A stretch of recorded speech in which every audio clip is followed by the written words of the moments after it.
to Hey, good afternoon, good evening, good morning, good day, guten Tag if you're in Germany.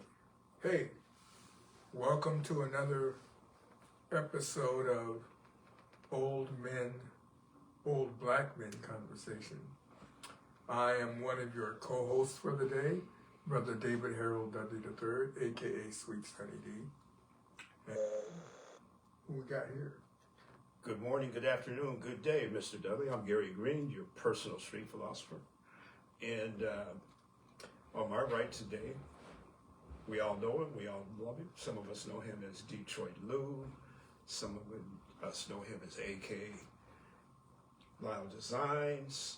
Some of us know him as Mad Dog Creator. But we all love him.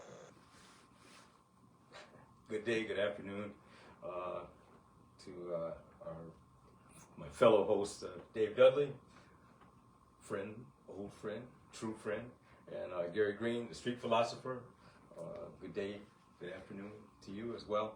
And I'm Luther Lyle, and retired home inspector, but also just a woke brother. That's what I am. Always have been. So my question is, I heard what you said, home inspector. Does that mean you come into homes and inspect them? What exactly does that mean?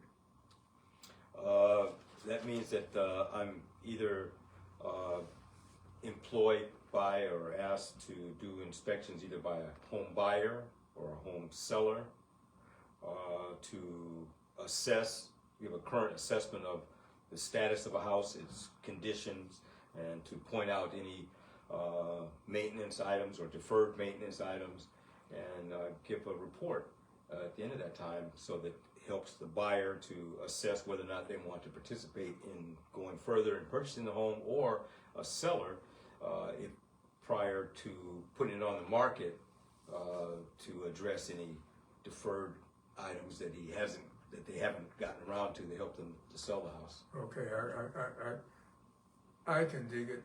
So, here's the question for both of you. Yes, sir. Whom is your favorite current politician? I'll go first.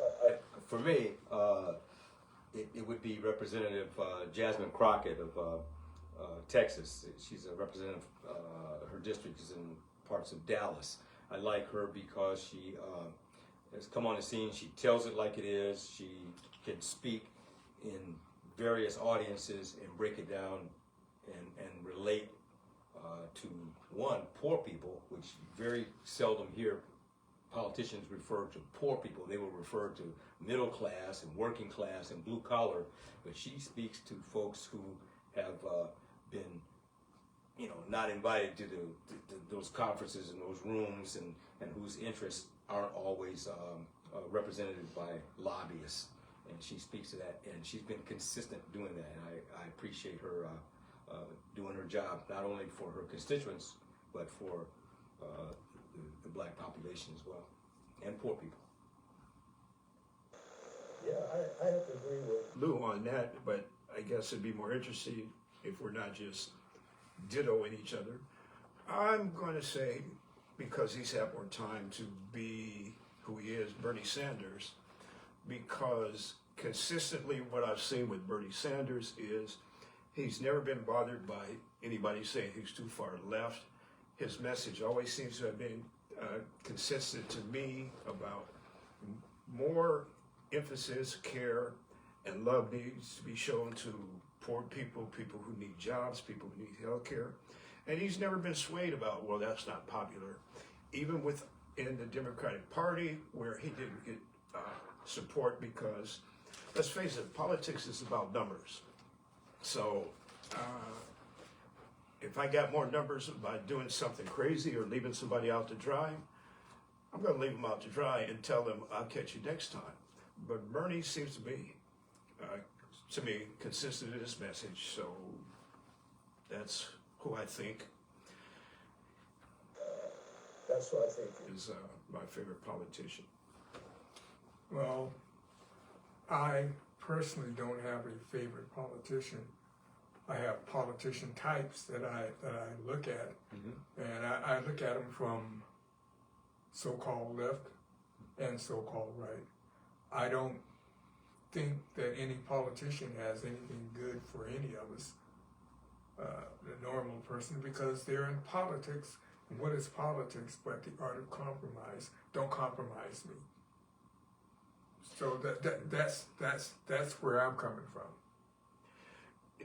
So to you, is there a difference between compromise and negotiation, or are they the same?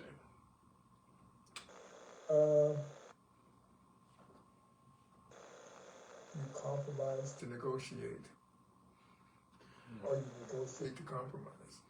Is that a question, or is that what That's rhetorical. Okay. I disagree. I believe that all representatives, political representatives who are elected to whatever office, they are accountable to their constituents in terms of whether it's fixing a pothole in front of their house or whether it's assisting them to get needed resources for health benefits and health stuff like that. And because there's so many districts in the U.S. Congress, there's all these different interests that when people who are elected to these positions show up at in Washington, they are representing their constituents, but yet so are the other 400 and I remember the number there are. And so, yes, you want that pothole fixed in your district, or you want this jobs benefit to happen in your district, but there's another district that has some other unique needs. And so there's only X number of dollars that comes into the Congress to be dispersed. And so it's if I do this for you, will you do this for me? If I introduce this bill, will you second it and help to facilitate its passage? And so I don't see that as a compromise. I see that as just working together, because there's both. The pothole is a needed thing, whether it's in my district or yours, and access to veterans benefits is needed in your district just like it is in mine. And so I believe that it is about when the representatives show up in Congress, when you elect them, I think that you're really electing, can you work together with other people? Can you get stuff done and still be true to what's needed in my district if I lend support to another representative in another district, because both items are needed either by poor people or by just regular folks. That pothole is still there. Okay, I have $1 million. I don't want that to go on in your district. I'm gonna stop it because I got $1 million. What you gonna do about that? Okay. That's a lobbyist. Okay. That's true. Lobbyists are usually paid, so that's another subject: is how to get the money out of politics. That's a real big or a different approach. But let's take it to like what Lou was saying, at a level we all can understand, our level. This is a neighborhood, like you were saying. But see, I don't mean to interrupt you, but that's the problem. That's the problem. Taken to the level that we can understand, because they're counting on that. They're counting on you saying that. That way they can bamboozle you and go around and get that $1 million and still not get that item fixed that you need fixed. Okay, you really stretch that, but who is the they? And you say they're counting on that. That has to work that way. There has to be that cooperation. Why? Because, okay, well, why? That is a society that we grow up in, and that is how society works in this country as we know it. Right. When you said why, let me just explain a little bit. That pothole we talked about, that's on a local level, right? But it could also mean deteriorated highway bridge. That's federal, right? And you need that in your district, otherwise it's going to interfere with interstate commerce, right? Because that bridge will be out of order for a while. That's very, very important to you.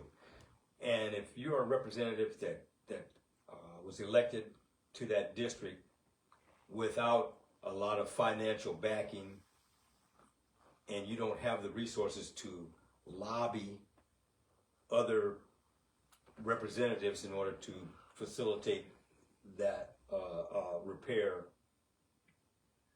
or infrastructure, to be completed, then that puts you at a disadvantage, because that other representative in, whatever state, whatnot, he's got the backing of somebody with a whole lot of money, and to go out and influence other folks. Say, well, we'll get to you later, or, it's not the highest priority as in my district because I've got a bigger megaphone with the money. It doesn't make it right. Just because you got more money doesn't make it right. And in this system, it's about, as Gary was saying earlier, it's about numbers. I mean, do you get the votes or not? And people with lobbyists that have money, they're going to have the bigger megaphone to try to influence other folks to go along with that. And even though you may be a really straight person and honest to the core, and that pothole or that infrastructure project needs to be done, if you don't have the financial means to megaphone your idea, then you can get shortcutted, and your constituents will look at you like you're a failure. It's disappointing in that regard. Yeah. Okay, let's say I want to keep it at the local level, because sometimes if we get to the higher level too quickly, people are put off because they don't relate to politicians and up here. We all relate to neighborhoods at the local level. So let's say you live in a city, town, whatever, but there's only one bridge in or out. Okay. In order for you to get out of your town, you have to cross the bridge through Luther's city, town, burg, whatever. So your bridge is crumbling. You need a new bridge to get out. But you have water, right? You got a dam or whatever. Lou needs water for his crops or for his neighborhood. Lou negotiates with you. You say, hey, Lou, let's talk.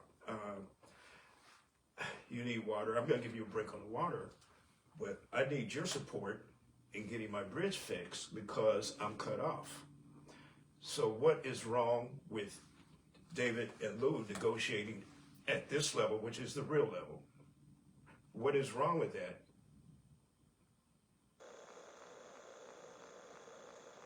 I could be asking you. I'm waiting for an answer, because I think he laid it out really nice. So, David, what's your response to that? My response is, Why? what's in it? Mm-hmm. Town's not cut off. If you can't get to the hospital, what are you going to do? You can't get to the grocery store. What's in it for me? Well, okay, that's what's wrong now, is what's in it for me, where we've gone away from community, right? Okay, what's in it for you is community. Your community stays intact. So are you saying personally, what's in it for me? I don't care if I can't buy groceries. I don't care if I can't go to the hospital. I believe, if I may, when you say what's in it for you, that's that rugged individualism crap, man. I don't believe in that little crap for nothing, because you weren't selected, you were elected, and you have a accountability or responsibility to the people who trusted you with the power and authority to negotiate and to facilitate their needs. And in this case, it's a bridge that's in disrepair, or what we call a deferred maintenance. It's ready to go anytime, and it hasn't been kept up, and so it needs to either be replaced or just a massive amount of money in order to facilitate. And its benefit, a bridge typically benefits either side. Bridge doesn't usually just one side. Otherwise, it wouldn't need a bridge. It just have a flotilla or something, So individually, if you took that position, I would think if the people in your district would say, this guy's he's not representing us, he's just only representing himself, and you'd be elected out, you'd be primaried out. And I think that's where I really want us to, not really, but that's where I want us to go eventually, politically, is the power that we have is to primary folks. Show up at these town halls and primaries and ask these questions about accountability, not just, is this individual going to line their pockets and go off in one direction. So I think that your constituents would tear you up, man, if you came out with just, hey, what's in it for me? Why? They haven't done it before. They haven't done it yet. Okay, so when did you? Okay. Yeah, okay. Let's look at it like this. Okay. That's my district. A table. Okay. There's 100 people in my table. Out of those 100 people,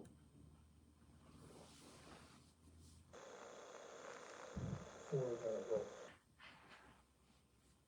All are eligible to vote, but only 4 are gonna vote. All are eligible, but only 4 actually vote. That's I understand what you're saying, because in primaries, that's usually what happens. Yeah. And it's not always, quote, the best candidate is the one who can get the most votes Right. out to vote. Right. Where everybody else. What's in it for me?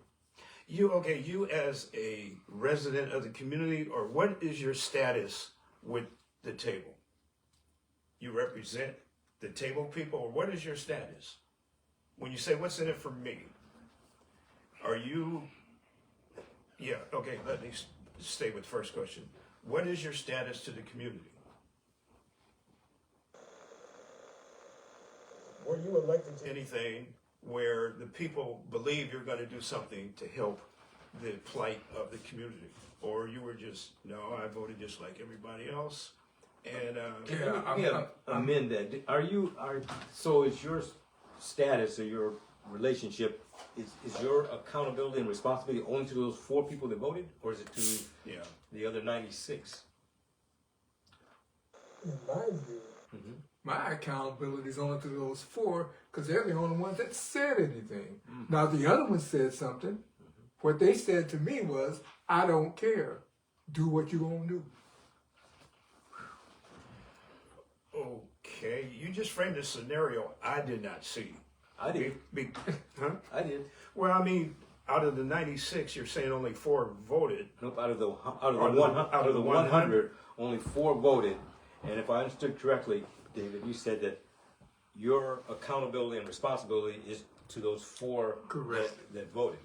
I could see, a network or somebody, pumping that up and saying, yeah, you're being responsive to people, to the voters. People, when people say up to the voters, And that would be true. and that would be true. Whoa, I think whoa, it would where's the only hope? it would come to if you were, let's say, your first term doing whatever, and then only 4 people voted and you slid in.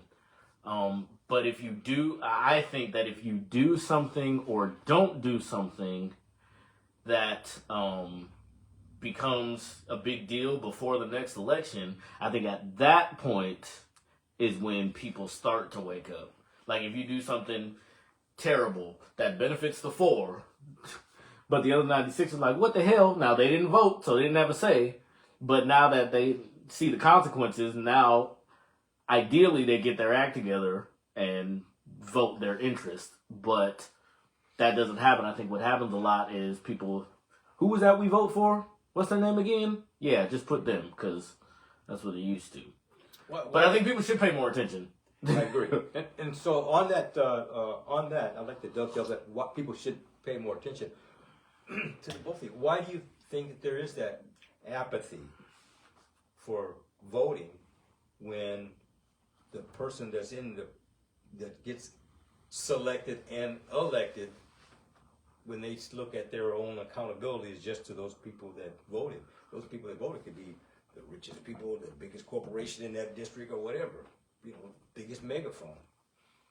I think it's an individual thing. I really do. I mean, for example, My grandfather, I use this example a lot, registered folks to vote in rural eastern North Carolina back in the 40s and 30s. That's what he did. He registered black people, to vote. He died in 1960. Okay. He was never able or allowed to vote. Now, to me, knowing that, I consider it my duty to vote. But I also understand that everyone doesn't have a story like that. I appreciate that story. One part that you didn't respond to is I appreciate that you said it's your responsibility to vote. But however, what I heard the first part is that your grandfather, is that right? He helped register people to vote. That's awareness. That's woke. That's being aware of what leverage voting allows, because once you get people in office and government disperses monies to get stuff done. And so the registration part, what have you done in that regard? And isn't that important as well to honor your grandparent? Not just individually Voting, but to register other folks and make them aware of the importance of voting. I spread the gospel of registering to vote as much as I can. That is my part. That's what I do.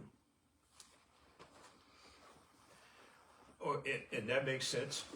The 4 people, the only 4 that voted, are they also approaching that I'm voting, I'm going to spread to you, I'm going to spread to you, I'm going to spread to you. But you're going to want to see, okay, what am I getting out of voting? And a lot of people don't see what they're getting. One of the problems with the youth today, when you ask them about voting at the higher level, they just see 2 old white men in business as usual. So they don't see themselves, well, there's more of it now. We're seeing more people of color in state positions, but they want to see, why am I doing this? Or they will say, well, if voting's so great, voting is so great, how come you're not happy? So, I mean, it's uphill battle. But I still have to harken back, the money's got to be removed out of it in order for anything legitimate to happen. You know? I'm gonna Dominate the conversation by talking too much, but we talked about voting, and you just jumped to voting, young people seeing it at the top level. We began the conversation talking about in the local level, the pothole. That's in your neighborhood. That's at your level.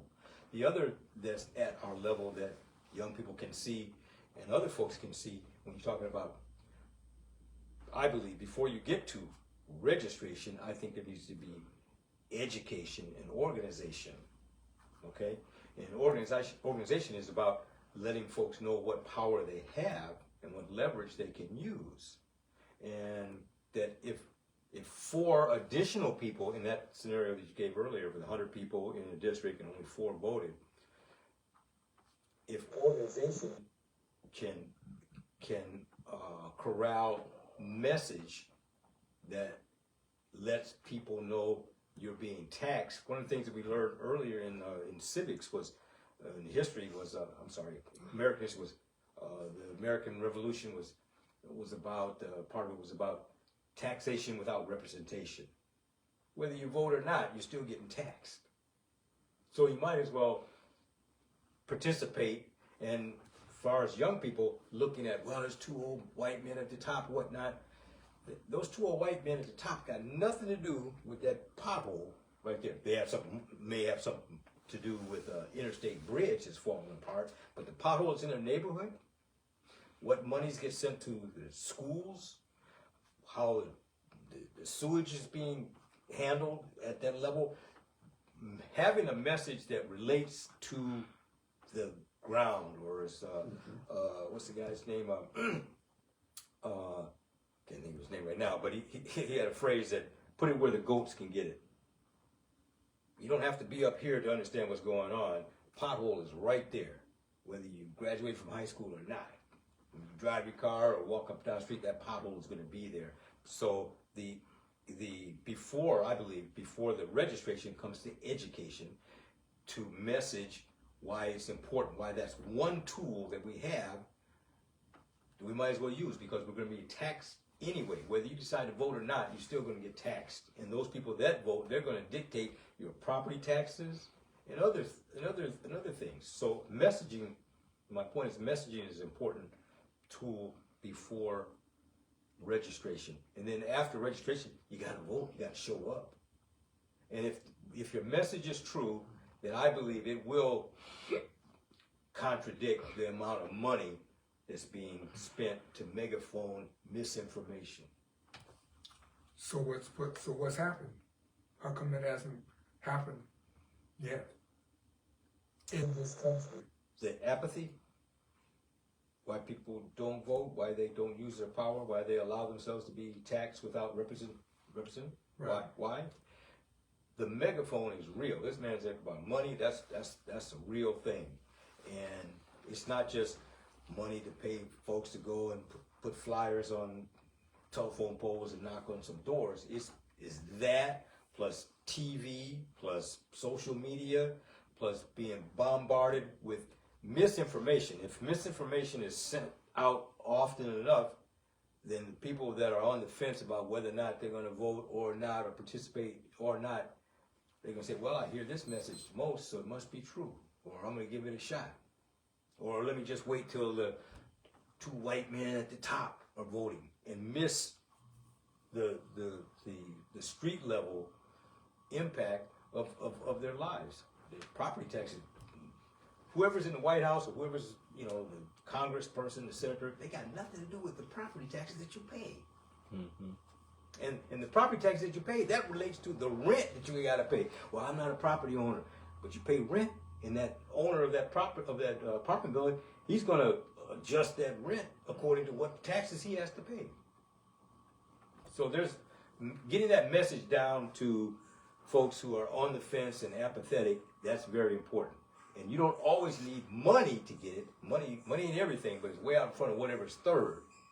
But the truth, in relating to folks who can see the connections, that's very, very, very important. I think it's equally as important as money. Okay, so let me go back to something David said earlier. What's in it for me? Mm-hmm. All right. You have a Business, whatever you have in your 4% voting community, I don't name it business, auto car sales or auto. Well, you got a plant right? that produces widgets. You got a plant. Somebody with money. This is where, to me, this is how the money is equal. Said, "Hey, David, come over and have a drink with me on Thursday night. Come over." So, David, I got some money for you to build a new plant, but you're gonna have to back off on that bridge talk. But I can help you build your new plant. You're gonna say, that's what's in it for me. Are you gonna jump with that money and forget about the bridge? Or, since you did ask what's in it for me, are you gonna take that money to build your plant? Yeah. You're going to take the money. I'm educating folks to vote your ass out of office. Well, I mean, your primary. But see, I think that's.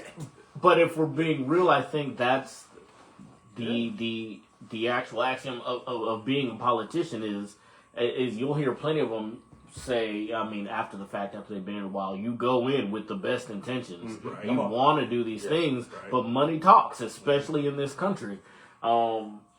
And so you can have the plan to work on the bridge, but if that money come calling, and you can figure out a way to finagle your way out of that and save face and get the money, that's what most people would do. They're going to delay. They're going to allow a different interpretation of the need. Go with that. Well, let's put it on pause until this study is done and whatnot. And the overall effect is bridge, the pothole, they don't get enacted.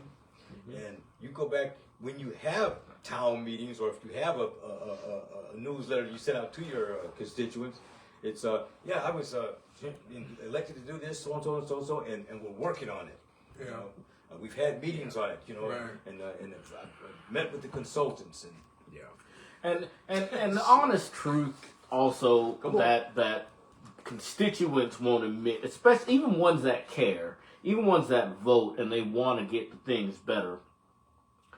Greed is a real thing, and I think people want to ride on this high horse like they don't have any ounce of greed or any ounce of wanting something for themselves. And again, talking about money just because that seems to be the top of the mountain as far as this country is concerned. Even a constituent, if they were honest, would be like, oh man, but that bread would help me and my family. People have already kind of been getting by with the bridge being what it is. So is it really that? Especially if I can come up. I've been trying to come up my whole life. That's a real thing in everybody's life. Now, whether people act on that, saying, yes, I want what I want, or saying, I put the community ahead, I don't think that happens as much as we'd like to think it would. Or I don't think that would happen as much as we'd like to think it would. I think there are a lot of people who, I don't want to say surface level greedy, but are greedy. You just can't see it. But if they was put in that position, you'd see it. yep, I definitely agree. So I think it's terrible on both sides. I think the politicians come in sometimes with good intentions, but they see that money and be like, forget that. Y'all figure it out. And then I think that we put a lot of pressure on them, but don't do any follow-up, and also put judgment on them, knowing we probably do the same exact thing. I definitely agree. So it's That was a long, round way to say that. Sorry. That was, yeah, well, I think to summarize what you said, if I understood correctly, is that first of all, both parties drink from the same trough of money. And only Okay. then. Yeah. Okay, and two, there this apathy of folks who say, well, you know, given the same circumstance, they can do the same thing anyway. Yeah. And the other apathetic part is they don't participate in the primaries where you can ask these questions and let those folks know there's going to be some accountability. If this isn't done, if you don't go there and play nicely with other folks in order to get this done, then we're going to remove you. But they feel insulated because they got all this money coming through. In fact, most of the representatives, both sides of the aisle, when they first come into their positions, the first week, they have to meet with donors at least 3 of those days. Well, this person here, hey, meet so and so, he's given so and so in the past, and he's willing so and so, and they're already priming you to be prepared to run again. You like your position, you like this power. We're willing to support you, you know, further down the line, you know, to further your career and all that. And that's a greed of ambition. You know, they like the power. There's folks in there. I wish there was a age limit. You know, when you got 70, I do too. When you got 70, I think you got to go, man. I mean, there's wisdom for folks past 70, but they're losing the connection to younger folks quickly. It's almost like sand coming, you know, in an hourglass. Once it gets down to the back, it starts running faster. Once you get past 65 and whatnot, your ability to relate to folks in their 20s and 30s, it ain't the same. I agree, especially in the political realm and in these elected positions. I can't fathom why there are people that have been there 40 years. Why? It makes no sense, and I don't like who even runs that. It's like, how did we get to a point where everybody is old, ain't no young people, and they just want to be there or keep their friends that might be slightly younger but, you know, see the same way? I'm like, how does that even happen if this is all elected stuff? But I guess I know the answer to that is people don't vote. So, you know, it's the same. So that's at 65. You say a person is 25 years old. Say they had an opportunity to go to college or start a business and have some type of momentum about life and how to navigate and get by, and are able and willing to be elected to an office to serve people or whatnot at 25. You know, if you graduate from high school at 18 and you go 5 years of college and you get a degree, that's what, 23. Then you, whether you go to graduate school or not. But anyway, if you get first elected at 25 and you serve 40 years, as CJ was saying, that makes you 65 years old. Thank you for your service. Have a seat. Let go of the baton. The other is, who did you mentor during that time? Mm-hmm. Who did you support? Are you making yourself available afterwards? Personally, I think once you retire, I think you're just a resource. Let the young folks know you're available for historical perspectives, for support and help them navigate stuff. But you got to let go of that baton and let them go, man. Or even better, maybe one of the solutions could be mentorship. Mm-hmm. Whomever is coming up that I'm mentoring, Mm-hmm. and I'm ready to retire, Mm-hmm. I retire halftime, and they come in halftime. I can see that for a bit. Say For a minute, not for a long For a time, minute. but almost like when they take the children to work. Mm-hmm. You know what I mean? Yeah. When they have the work days, Mm-hmm. kind of like that. They could be advisors. I'm not so down with they get paid halftime, the other person get paid halftime. I say the new person gets elected, and then the older person, he gets paid part-time to be available for consulting. So that's like 1.5 salaries for a short period of time, but that's that mentoring thing. Right. Unfortunately, with the Democratic Party, I'm very, very disappointed. You mentioned Bernie Sanders. When Bernie Sanders first ran, he was old, but he was on point, I believe, as far as talking to poor people and pointing out the impacts of policy. Yet, I can't point to who Barack Obama mentored to take the baton afterwards. Democratic Party said, "Oh, we're going to go back to the Clintons." Man, go sit down. Congressperson. It was her turn. That they couldn't sit down. But she'd always served as first lady. She always served as secretary of state. She served as a senator. And as a hit lady. Have a seat. Have a seat. You're saying, let go of that money. Unwrap your finger. No, I'm not letting go. If I'm here 100 years, I'm not letting go of that money. I'll Yeah. take your little black I ass mean, somewhere that's- else, but I'm not letting go of that money. That's Forget what it you. is. I'm not letting my money go. And even if I'm old, there's I'm not gonna, this is me putting my thoughts in their head, but in their mind, they not gonna die. And when they do, they got family to give it to. They not letting it go. And I can't be mad at that thought because they are thinking about them and their family. So I'm not mad at the thought of taking care of what you want to take care of. But because I subscribe to the belief that there is such thing as too much money, that's where it stops for me. It's like at some point, you fine. Okay? If we struggling about eggs and you talking about your new estate, y'all are fine. Go. You know what I mean? But I can't sit here and be a hypocrite and say I don't get it. People want their money. I want my money too. I get it. But like you said, how much is too much? I Yes. mean, okay, they buried King Tut with all his riches and gold. They buried him. They've been digging up King Tut's butt for years. I mean, so you can't take it with you.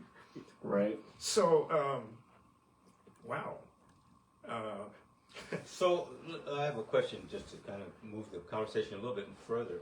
As far as us black folks, our forefathers and ancestors and relatives have paid a tremendous price in order to participate in the democracy we have here, voting and whatnot. I'm not young. None of us are.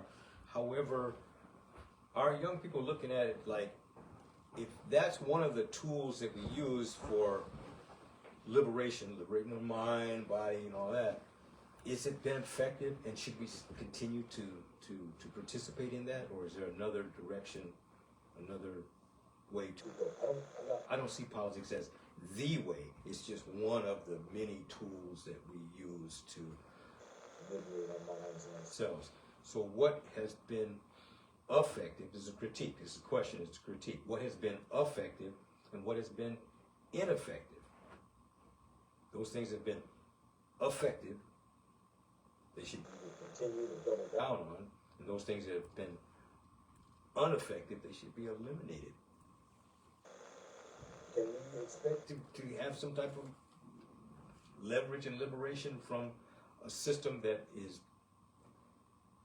on paper it looks like it's supposed to benefit us, but the paper really benefits the individuals, and they have always kind of done that. Money.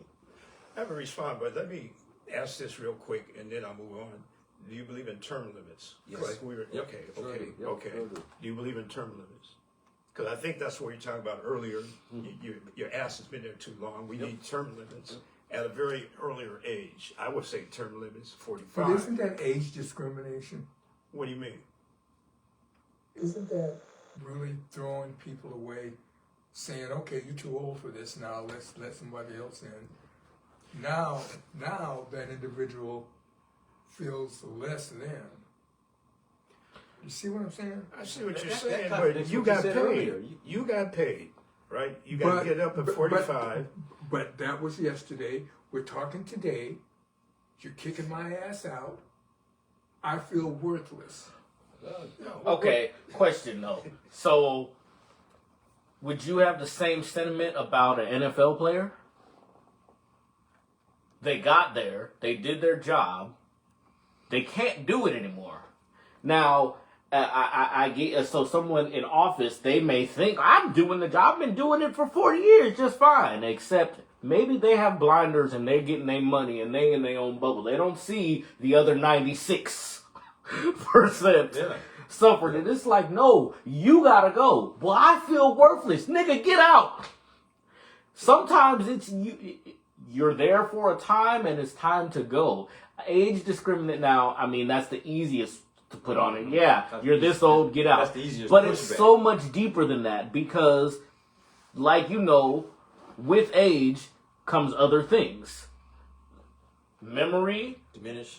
I mean, just a bunch of things that might make you physically not able up to do the specific things that this job is calling for. And everybody always feels like they can. But there's got to be a time where we look at the outside. You have to look at it from outside looking in, not just inside looking out.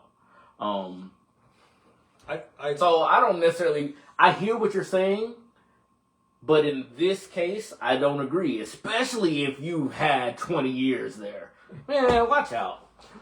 Were you just putting that out just to get a response, or did you actually Hey, believe we'll never know. that term limits, that you're against it? Because when I pointed out, I said, that sounds contradictory what you said earlier about mentoring, and I agreed with you about mentoring, and you had a solution or one suggestion that, part-time in order to phase in and dovetail. I believe when we're having these kind of discussions, it can't be one-sided. Yeah, I agree.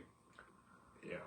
That's what I was saying. That's why I like your takes, except when I don't like them. But that's because I'm the audience. Sometimes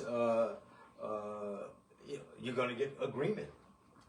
Yeah, yeah, but sometimes you are. Yeah, and when you get agreement, that doesn't mean that the conversation No, went sideways or slanted. It doesn't. But if you're sitting here and we're talking, and all we're getting is agreement, Somebody's watching, feeling Yeah. different, hoping Right. somebody will That's say right. something. All right. So, for all y'all that will watch this episode and watch any other episode of Old Black Men Conversations, understand my dad's character role is the other side. The antagonist. yeah, representing the other Just side. making That's- sure they- that everybody got a voice. Amen. I agree. Yeah. So, one last thing on your old guy. Yeah, It's got about unfair to 10. kick him out. Yeah. Is death unfair to life? Because you don't get to live forever. how do you know? I only know. I know, but I haven't been told I can share that with Earthlings yet.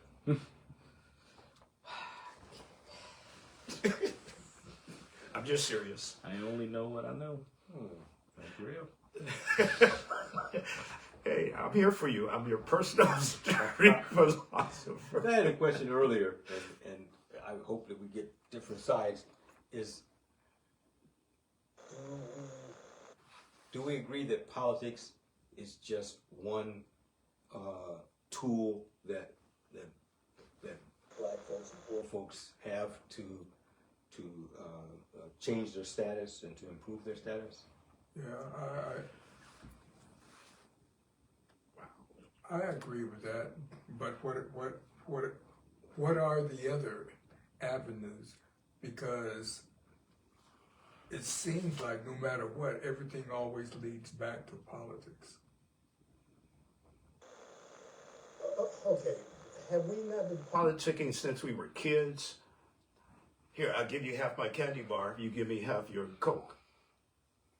We've always politicked. I mean, that's just, Did you say Coke? yeah, you know. Oh no, hey, we're live. Just kidding. Just kidding. Wow. Well, I have a sense of humor, but we've always politicked for something. I used to have to politic not to get my ass whooped. You know, so Worked out for you. You're alive. I still have an ass, barely. Yeah. But no, I'm just saying. All right, I'm going to try to answer your question earlier about us being Black Americans and actually. The role of politics. The role of politics has never involved us except for us as a tool and not as a human being. It's never been about, well, what about the black people? It's always been about the white people and how can they gain in this country. I'm just speaking in this country. It's never been about us. And even today, my personal opinion, the Democratic Party, to me, is the lesser of all evils between the Democratic Party and the Republican Party. Because, like you brought up earlier, the Democrats, it was the Dixiecrats that had their foot down on black necks, too. So, it's just never been for us. So, I'm trying to figure out how to answer your question. How do we say politics works for us? To our young people. Well, here, let's first, here, I'm going to read the definition of politics. Actually, I'm going to read two definitions. One, just the dictionary definition of politics. The activities associated with the governance of a country or other area, especially the debate or conflict among individuals or parties having or hoping to achieve power. I'm going to read the AI definition, which we have AI definitions now. No. Thank you. I'm enlightened.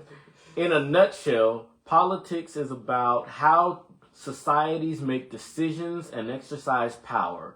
It involves figuring out who gets what, how, and why, and it encompasses everything from government policies to everyday interactions with groups.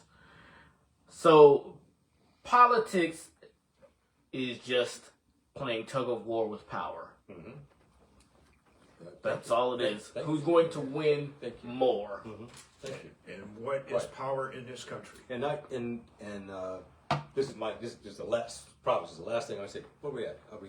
Oh, we got about 5 minutes. Bingo. So I'm gonna just throw this out here and let you guys, chop it up. Politics, I believe, is just one of the tools. I have this nationalist mind from Marcus Garvey and Elijah Muhammad and Booker T. Washington, this do for self. There are so many things I believe that we as black folks can do that don't involve legislation. I do believe that we can walk and chew gum at the same time. I'm not going to advocate dishonoring our parents and grandparents and forefathers who paid a tremendous price in order to vote and to participate in the distribution of resources and that kind of power. If the rules are people get a chance to vote, then we want to be a part of that because we are people, we're human. Yeah, we ain't got as much money, but we got the power. And if we weren't powerful, they wouldn't spend so much money trying to miseducate us and confuse us and stuff. So the things that we can do that don't involve legislation that we can do for ourselves is our purchasing power. We've always had that.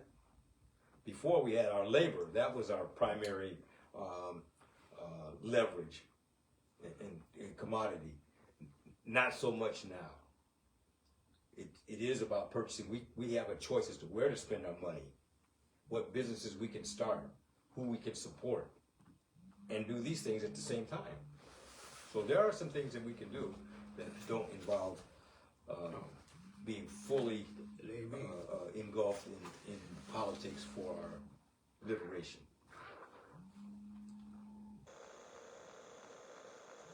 I agree with Lou. 100%.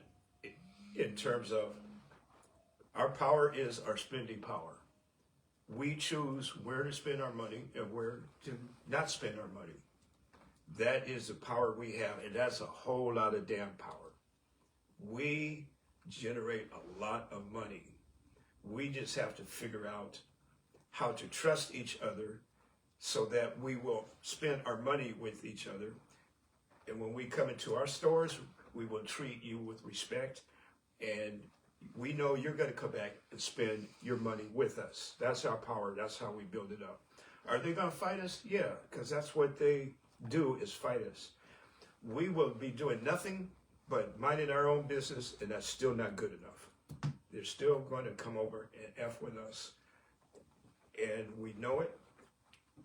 But spend your money wisely. Learn how to trust each other. And like Brother Lou always says, find a credit union to join. Just please. Start one. Start one. I mean, Start one. There's so many professional organizations out here talking all this smack, but just like churches, it's what, we collect money on Sundays, and on Mondays we take it to the white banks and white institutions, then complain about the loans that we don't get, and it don't make no sense. The other is education. We can control that. We got historical black colleges. Even before then, you can have Saturday school at churches or wherever and teach history. Well, you're taking away black history. You can teach it at home. You can teach it online. You can start your own. We can tutor one another. Yeah, well, we're going to wrap it up. It's time to get out of here. But I'm going to leave with this one thought. Back when I was coming up in North Carolina, I was there until fourth grade. There was a place where we used to go, this house, this family, and they had an old Confederate uniform with an old rifle. Mm-hmm. And they would tell the story every time we went over there about how their ancestor fought and took this uniform off of this Confederate soldier.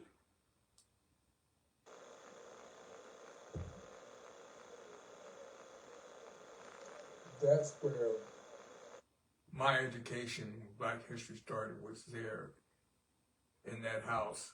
And then once a week, there was a newspaper out of Baltimore, Maryland, called the Afro-American Journal. Mm-hmm. And we would just we would get into that because it was the only thing dark going on. And we knew, I knew, I could count on, I didn't understand it then, but I could count on seeing some black people doing some positive things in there. Amen. Said all that to say, hey, it's time to get up out of here. Hmm. Good conversation today. Thank you. Yeah. Thank you. It was. Good contributions. Yeah, man. You did good, man. It was great. It was great. All right, on. You just left him hanging. You went to go Oh, I'm shake scratching it. my face, man. I saw it. All right, man. You're a dog, man. Oh, dang. You gonna do my daddy like that? On camera, son? You get this, No. you get this close up. Oh, shit. Well, all right. And that's the show.